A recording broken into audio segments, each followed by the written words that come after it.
Hello friends, இன்றைக்கி வீடியோவில் ரோஜா செடியில் சிகப்பு தளிர் வர நம்ம எந்த ஃபெர்டிலைசர் கொடுத்தா சிகப்பு தளிர் வரும், அதே சமயத்தில் ஃப்ரெஷ்ஷாக ரோஜா செடி இருக்கும்ன்ட்டு பார்க்கலாம்.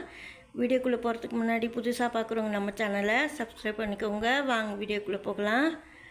இப்போ இந்த ரோஜா செடி பாருங்கள், 7 days ரோஸ் பிளான்ட். இது ஏற்கனவே ஒரு செடி வச்சுருந்தேன் நான். இப்போ 2வது செடி காட்டவே இல்லை நான் வீடியோவில், அதுக்கு தான் இந்த சின்ன கப்பில் தான் வச்சுருக்கேன். இப்போது தளிர் போட்டு வளருது பாருங்கள், எவ்வளோ அழகாக தளிர் போட்டு வளருது. நம்ம ஒரு சின்ன செடி கொண்டு போய் வெயிலில் வைக்காமல் கொஞ்சம் நிழல்லே வச்சு வளர்க்கணும். அதுக்கப்புறம் தான் கொஞ்ச நேரம் வந்து வெயிலில் வைக்கணும். ரொம்ப ரெட் கலர் தளிர் வரணும் அப்படின்னா நீங்கள் ரைஸ் வாட்டரில் வாழைப்பழம் தோல் போட்டு பிசைஞ்சிட்டு நம்ம தண்ணி ஊற்றலாம். ஏற்கனவே நான் வந்து வேப்ப முன்னாக்கு பதில் வேப்ப இலை தான் போடுவேன். அதெல்லாம் நான் இந்த செடி கொடுத்துருக்குறேன்.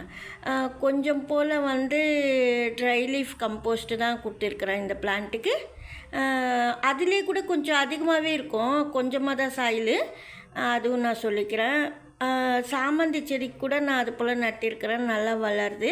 ஏற்கனவே சொல்லியிருக்கிறேன் ட்ரை லீஃப் கம்போஸ்ட்டில் கூட செடி நல்லா வரும்னு சொல்லிட்டு.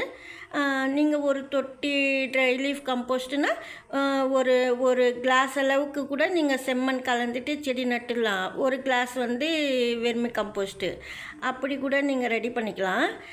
இல்லை இந்த ட்ரை லீஃப் கம்போஸ்ட்டே போட்டுட்டு அதுக்கப்புறமா கொஞ்சமாக செம்மண் கலந்து வச்சுட்டு அதுக்கப்புறம் கூட எரு கொடுத்துக்கிட்டே வரலாம்.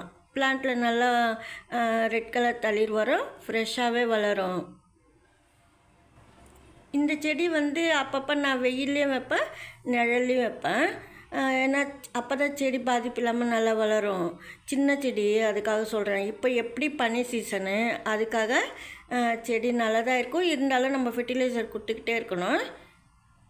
இந்த வீடியோ அவ்வளோதான். பிடிச்சிருந்தா லைக் பண்ணுங்கள். நன்றி, தேங்க்யூ.